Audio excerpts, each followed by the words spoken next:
जिसी दिन जगन्नाथ मंदिर का ध्वजा गिरेगा उसी दिन युग परिवर्तन के साथ साथ कल्कि अवतार के आने के समय होगा।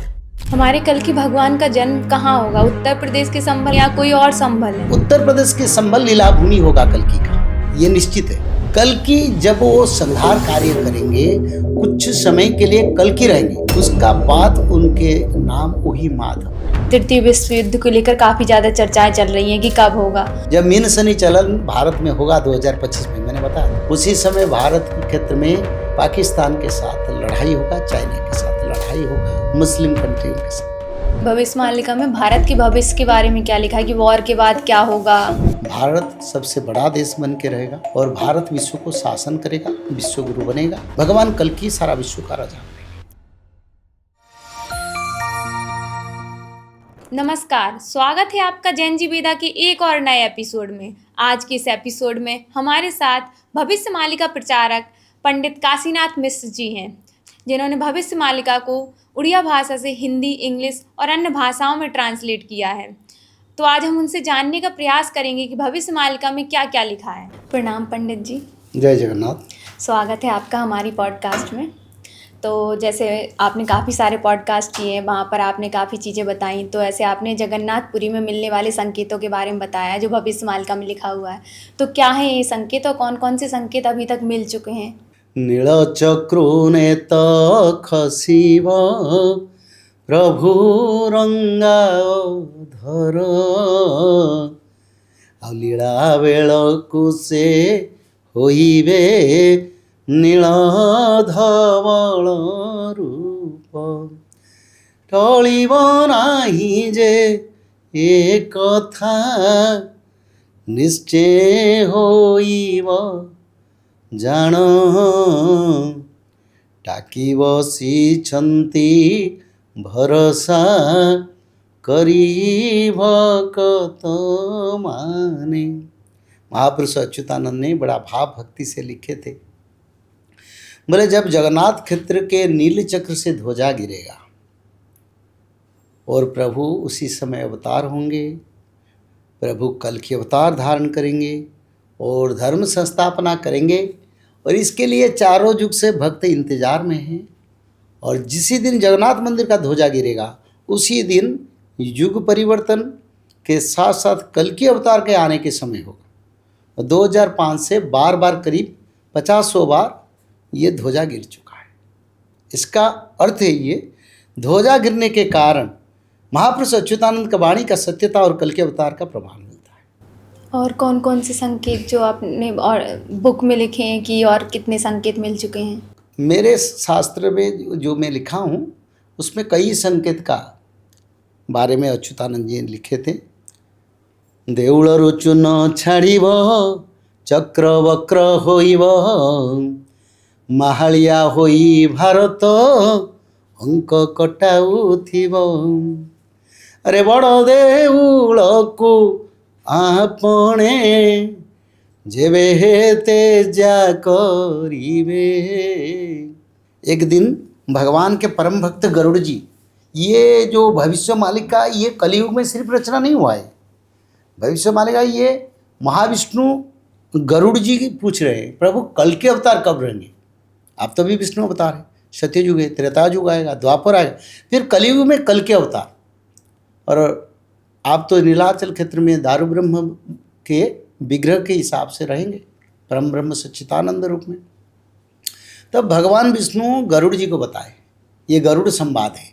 भविष्य मालिका जो शास्त्र है कलियुग का रचना नहीं है। कहीं रुक्मणी माता कृष्ण को पूछे कलियुग की अंत कल्कि अवतार के बारे में, कहीं हनुमान जी पूछे, कहीं ये अर्जुन जी पूछे, कहीं ये गरुड़ जी भी पूछे हैं। तो गरुड़ जी को प्रभु बोले हैं, बोले जब जगन्नाथ क्षेत्र के मंदिर के ऊपर लगा दिया गया जो प्लास्टर है चूना का, जब वो सरकार ने उसको निकालेंगे तब कलियुग का अंत होगा, कल्कि अवतार होगा। वो भी हो चुका है। ऐसे बहुत सारे संकेत हैं जी।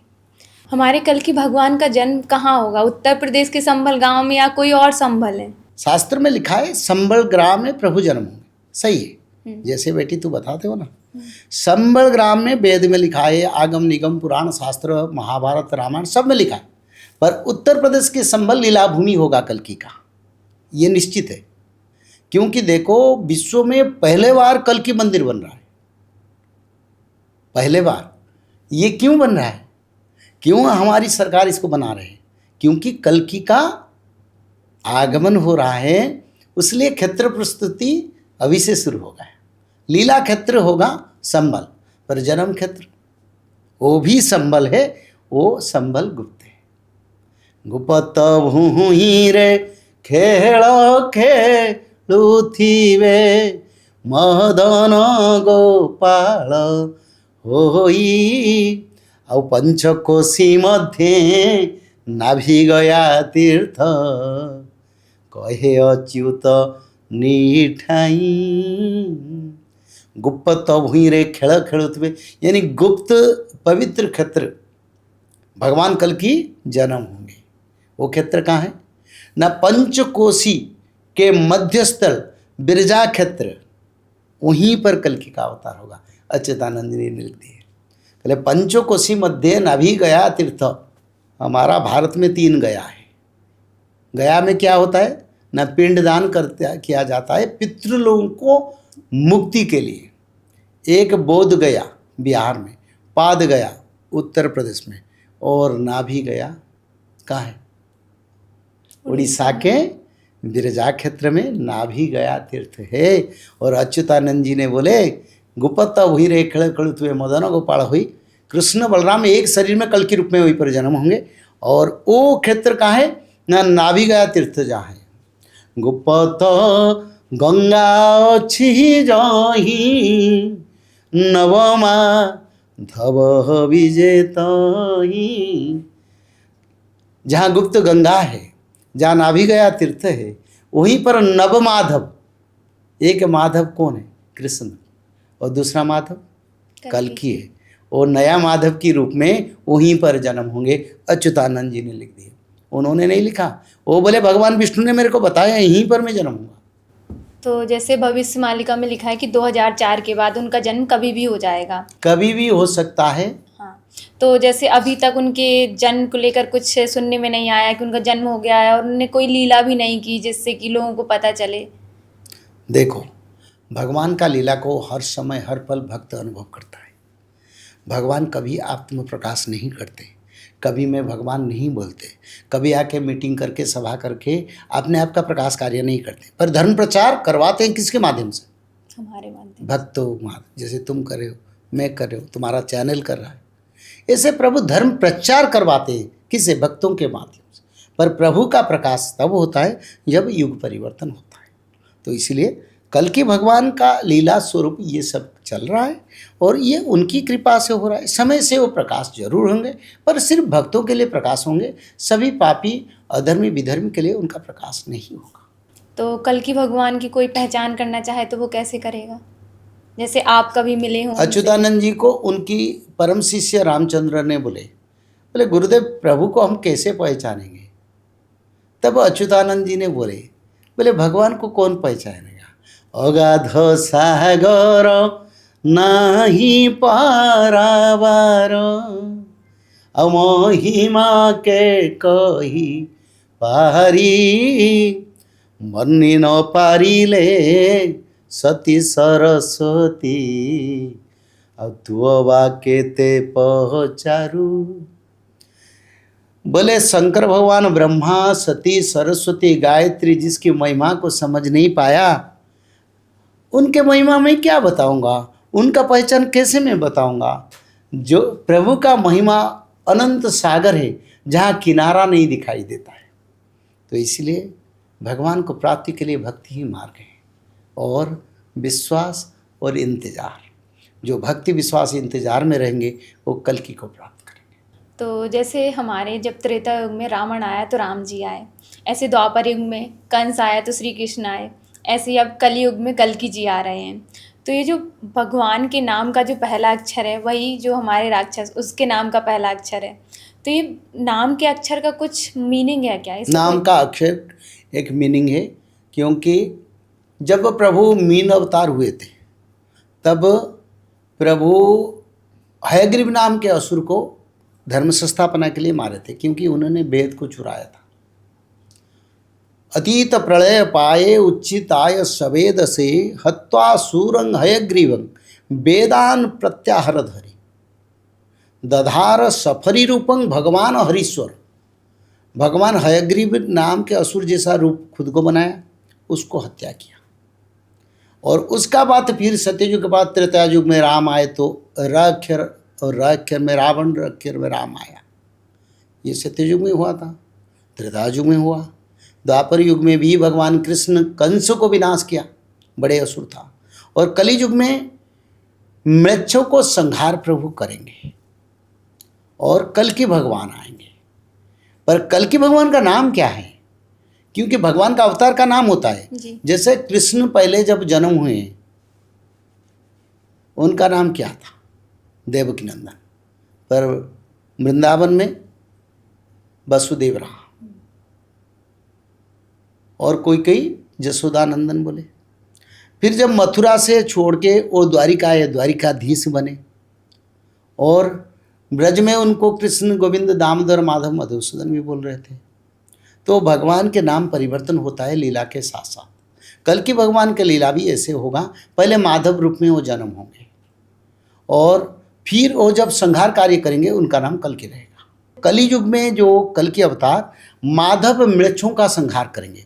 मृक्षनि वहनि धने करयसि करवालम धूमकेतुमिव किमपि करालम केशवधृत कल्कि शरीर जय जगदीश हरे।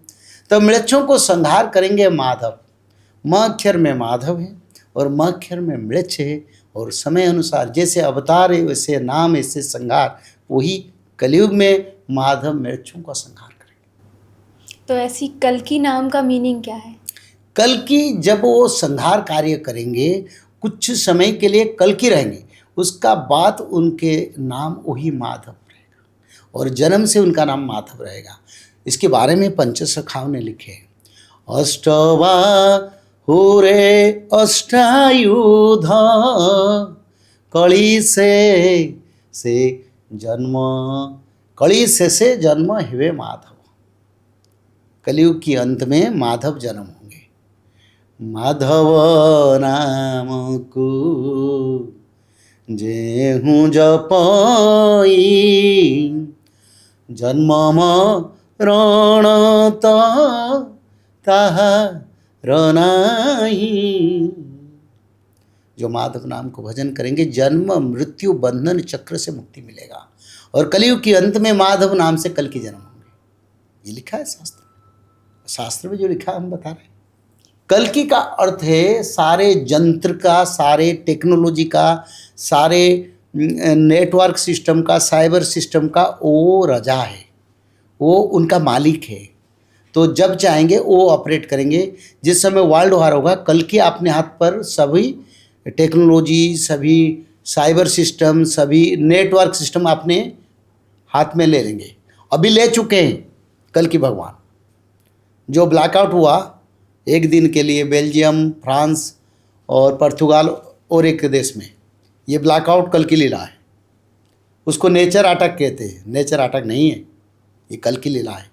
क्योंकि कल्कि भगवान चाहने से यहाँ से बैठ के अमेरिका और सारा विश्व की कंप्यूटर को एक दिन में बंद कर सकते। तो इसीलिए उनका नाम कल का राजा कल्कि, क्योंकि ये कलयुग का, कल का युग है, जंत्र का युग है। जो भी होता है जंत्र के माध्यम में होता है। जी। और जंत्र का पावर अगर प्रभु ले लेंगे तो कलयुग का अंत हो जाएगा। जी। पावरलेस हो जाएगा। तो ऐसी हमारे भविष्य मालिका में 2 सूरज होने का वर्णन मिलता है। तो ये कैसे पॉसिबल है कि 2 सूरज होंगे साइंटिफिकली? देखो, विज्ञान उपवेद से सृष्टि हुआ। विज्ञान एक तथ्य मानो ये जो पेड़ है, इसके ऊपर विज्ञान रिसर्च कर सकता है। विज्ञान एक छोटे से तत्व को लेकर विश्लेषण करेगा। अनंत कोटि ब्रह्मांड में कितने ग्रह है, कितने जनबसती है, कितने तारा सूर्य नक्षत्र है, कितने बड़े ब्रह्मांड है, आज तक विज्ञान में उसको कुछ नहीं जान पाया। तो विज्ञान क्या जानता है कितने सूर्य है, कितना? दुनिया में अनंत सूर्य है, 12 सूर्य भागवत में लिखा है, जानते हो? भागवत में लिखा है 12 सूर्य है। तो एक साथ ऐसे समय आएगा 12 सूर्य का भी उदय होता है। किस समय? जिस समय ब्रह्म प्रलय होता है, उसका बाद कई हजारों साल दिव्य वर्ष लगता है, फिर 12 सूर्य उदय होते हैं, जल को सुखाते हैं, फिर धरती सृष्टि होता है। तो इसीलिए सूर्य कई है, तो 2 सूर्य के साथ कभी 4-6 सूर्य भी दिखाई देंगे आसमान में। और ऐसे ही जो 7 दिन का होने का दिन और 7 दिन की रात होने का वर्णन मिलता है। हाँ, सत्ययुग में हुआ था, त्रेता सती अनुसुया के समय में हुआ था, लक्ष्मण शक्ति भेद में हुआ था, महाभारत युद्ध में 7 दिन 7 रात अंधेरा हुआ था। कैसे? प्रभु अर्जुन को जब ज्ञान शिक्षा दिया, तब काल का समय को रोक दिया। जब राम ने जन्म हुए, तब सूर्यदेव मध्य आकाश में रह गए कई 7 दिन नहीं, कई समय तक। तो कलियुग में भी 7 दिन 7 रात अंधेरा होगा, और उसी समय पृथ्वी का अंतिम समय मान लो। बाण रे वह विंश जही अंकटी प्रमाण, 7 दिन अंधारटी होइबटी पूर्ण, मीन कृष्ण चतुर्दशी शुक्ल दिवस रे, अंधकार घोटी जीव ये ब्रह्मांड मंडले। महीमंडल रे 7 दिन 7 रात अंधेरा होगा, और मीन कृष्ण चतुर्दशी दिन के दिन ये होगा। अच्युतानंद जी ने लिखें किस दिन होगा ना, जिस दिन मीन कृष्ण चतुर्दशी धरती पर पड़ेगा, ग्रह योग, उसी दिन होगा। और 7 दिन 7 रात अंधेरा में धरती पर अंधेरा छा जाएगा, असुर विनाश हो गए, भक्त लोगों का उद्धार होगा। फिर 7 दिन के बाद फिर नव सूर्य का उदय होगा, सत्ययुग का शुरुआत। तो ऐसे ही अभी आजकल तृतीय विश्व युद्ध को लेकर काफ़ी ज़्यादा चर्चाएं चल रही हैं कि कब होगा, तो ये होने कब वाला है तृतीय विश्व युद्ध? मीन शनि मेल गो होइब जेते बेले, और से बेले समर हेब भारत मंडले। अच्युतानंद जी ने आज से 600 साल पहले बताया था, जो 2018 में मैंने भी मेरा एपिसोड में देखो मैं बताया था, जब मीन शनि चलन भारत में होगा 2025 में, मैंने बताया था। उसी समय भारत के क्षेत्र में पाकिस्तान के साथ लड़ाई होगा, चाइना के साथ लड़ाई होगा, मुस्लिम कंट्रियों के साथ होगा। तो ये जो पहलगाम में हमला हुआ, क्या ये शुरुआत है? हाँ, ये शुरुआत है। उससे पहले भी शुरुआत हुआ था। कई आटा को सीमा पर करते हैं, कई समस्या भी खड़ा करते हैं, समस्या तो बार बार करते हैं। तो मीन शनि चलन के कुछ दिन तत्पश्चात हुआ हो, ये होने वाला है, आगे समय दिखाई देता है। और अच्युतानंद जी ने लिखे मीन शनि 2027 आधा तक रहेगा, उसी बीच में वार होगा, अच्युतानंद जी ने लिखे। तो जैसे भविष्य मालिका में ये भी लिखा है कि किन किन देशों के बीच वॉर होगा, और कौन से देश भारत के अपोजिट में होंगे, और कौन से देश भारत की मदद करेंगे। ये जो वार होगा, विश्व की सभी देश उसमें भाग लेंगे, और एक तरफ से भारत रहेगा धर्म का प्रतीक के रूप से, दूसरी तरफ से असुरों का प्रतीक के रूप से अलग देश रहेंगे। तो भारत के साथ हमारी मित्र रसिया रहेगा, जापान, फ्रांस, जर्मन, ये भी भारत के साथ रहेंगे। पर वो पहले बार नहीं आएंगे, कुछ दिन वार के बाद वो भारत को मदद करेंगे। और दूसरी तरफ से भारत की और अलग समुदाय जैसे मुस्लिम कंट्रीज है, और अमेरिका, अफ्रीका, ये सब देश भी रहेंगे। तो ऐसे ही भविष्य मालिका में भारत के भविष्य के बारे में क्या लिखा है कि वॉर के बाद क्या होगा, और कौन कौन से जो देश है वो नष्ट हो जाएंगे, या भारत का कोई हिस्सा है जो बिल्कुल से नष्ट होने की कगार पे होगा? देखो, कोई देश नष्ट नहीं होगा, सभी देश में मनुष्य में भक्त है, अच्छे इंसान है।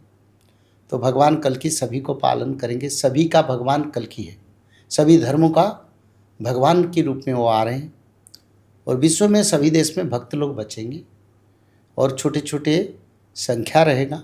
भारत सबसे बड़ा देश बन के रहेगा, और भारत विश्व को शासन करेगा, विश्व गुरु बनेगा, भगवान कल की सारा विश्व का राजा बनेंगे। ये युद्ध का अंतिम परिणाम। इंडिया के सभी क्षेत्र बच के रहेगा, कुछ क्षेत्र जल में समाहित होगा, 100-200 किलोमीटर कोस्टल क्षेत्र जल में रहेगा। कुछ देखो, दिल्ली में भगवान कल की रजा बनेंगे, ये लिखा है। बड़ राम राजा हेबे दिल्ली सिंहासने, वीणा बाईण नारद मिलिबे गायने। बलराम राजा हेबे केही जणे तांको प्रतिद्वंदी नथिबे, यानी जब कल की रजा बनेंगे कोई प्रतिद्वंदी उनका नहीं रहेगा और दिल्ली सिंहासन पर वो बैठेंगे, ये लिखा है। और दिल्ली का पुनर्निर्माण कल की भगवान करेंगे। और जैसे हमारे भविष्यवाणी के ग्रंथ में जैसे अभी हम सुनते हैं एलियंस के बारे में या किसी और लोग के बारे में, इस बारे में कुछ वर्णन मिलता है? वो ऐसे कोई शास्त्र में देखो, जख्य लोग हैं, गंधर्व लोग हैं, भूत लोग हैं, प्रेत लोग हैं, ब्रह्म लोग है, रुद्र लोग है, चंद्र लोग है, ऐसे सभी लोग हैं। सभी लोग में अलग अलग रूप में जीव सत्ता है। तो इसीलिए एलियंस कोई नहीं, एलियंस का कोई अटैक नहीं होगा।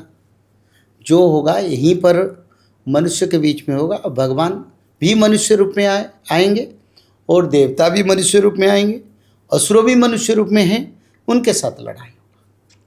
तो ऐसी जैसे अभी आजकल जो एआई टेक्नोलॉजी का ज़माना चल रहा है, हर मोबाइल, तो ये पहले से भविष्य मालिका में लिखा जा चुका था कि ये चीज़ें आने वाली हैं? हाँ, लिखा था।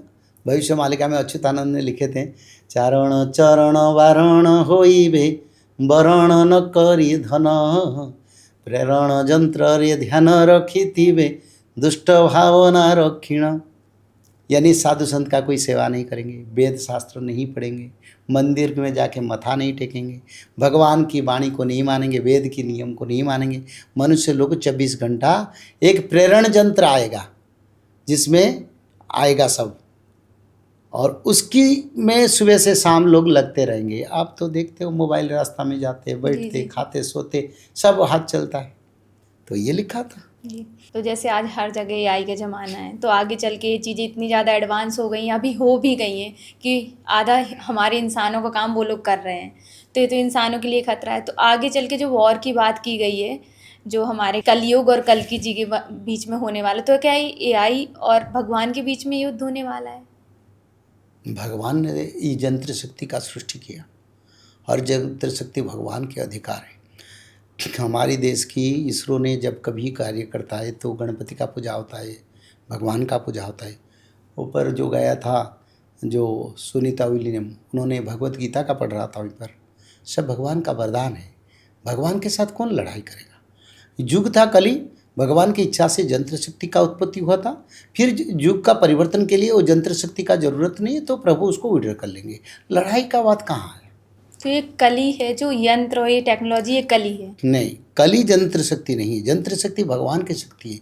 हर जो शक्ति परमात्मा का जो पूर्णमय ब्रह्ममय शक्ति से ये यंत्र शक्ति का छोटा सा अंश है, फिर उसको प्रभु निकाल लेंगे तो वो काम नहीं करेगा। तो जैसे जब सतयुग की स्थापना होगी तो ये सारी चीज़ें बंद हो जाएंगी, इंटरनेट बिल्कुल जैसे पहले सुना था कि वैसे लोग रहते थे वैसे रहेंगे लोग?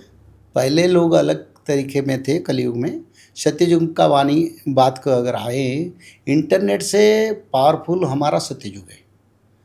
इंटरनेट के कारण हमको आना जाना, कम्युनिकेशन और इन्फॉर्मेशन मिलता है। और सत्ययुग में लोग तो दिव्य दृष्टि यहाँ से बैठ के अमेरिका देखेंगे, उनका क्या इंटरनेट का जरूरी, यहाँ से बैठ के अमेरिका से बात करेंगे और सीधा सीधा मंत्र शक्ति से। यंत्र शक्ति का क्या शक्ति जरूरी? तो वो जो युग आ रहा है वो युग, ये जो टेक्नोलॉजी से कई इन्फिनिटी पावर ज़्यादा शक्तिशाली और लोग बड़ा आनंद में रहेंगे।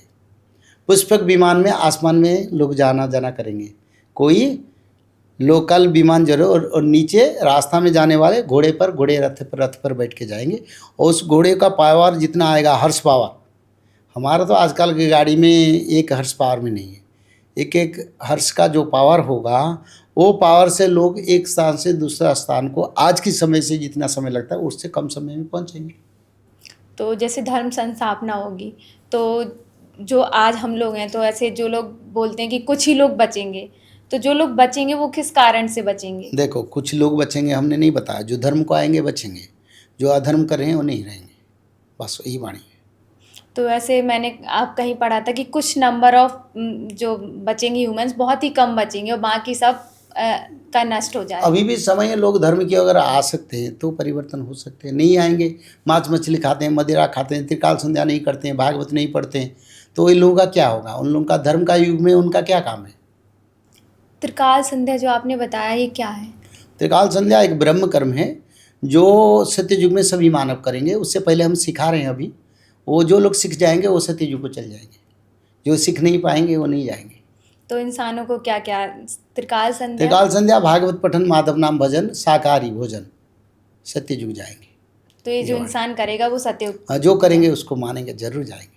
गुरुजी आपका बहुत बहुत धन्यवाद। आपने हमें अपना कीमती समय दिया और आप यहाँ आए, आपने बहुत सारी चीज़ें बताई। राधे राधे। जय श्री माधव, जय जगन्नाथ। और सभी दर्शकों को मैं ये कहना चाहता हूँ, अभी जो समय है धर्म की ओर आने की, ये समय चल रहा है। इस समय त्रिकाल संध्या आपके परिवार का कल्याण करेगा। भागवत पठन करने से आयु बढ़ेगा।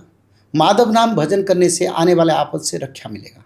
तो इसको पालन करो, सत्ययुग का मानव बनो और भगवान की शरण में रहो और सनातनी बनो और सनातन धर्म को सारा विश्व में फैलाओ।